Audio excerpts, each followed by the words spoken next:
Oggi sono davvero in ritardissimo e in più mi hanno anche chiamato per un'urgenza, ma non per questo potevo lasciarti senza il tuo video quotidiano. E allora ho pensato a qualcosa di velocissimo, ma non per questo meno interessante ed utile. Ho pensato di rendere più sicuro il tuo Chrome con soli 5 clic del mouse. Sarà possibile? Andiamo a vederlo insieme. Ti senti pronto?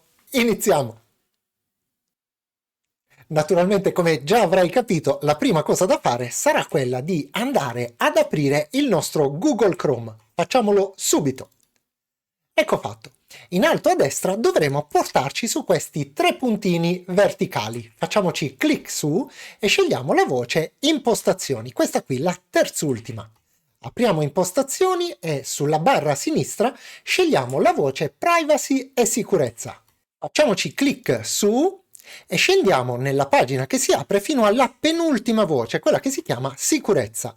Facciamo nuovamente clic per andare ad aprire anche questa scheda e ci accorgeremo che il nostro Google Chrome normalmente si trova sulla cosiddetta protezione standard. Per aumentare il livello di protezione di Google Chrome ci basterà fare il nostro ultimo clic su questa voce qui, quella che dice protezione avanzata. Effettuiamo il clic e guardiamo un attimo le differenze tra i due tipi di protezione. Tutta la differenza del mondo la fanno le prime due voci.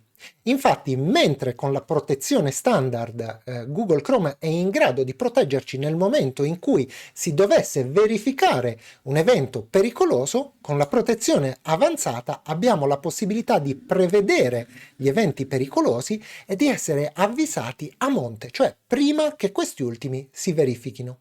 Inoltre, mentre con la modalità standard Google Chrome è in grado di proteggere se stesso, nel momento in cui effettuiamo l'accesso, con la protezione avanzata saranno protette anche le app di Google a cui andiamo a collegarci, quindi ad esempio Google Drive oppure Gmail. Direi proprio un bel risultato.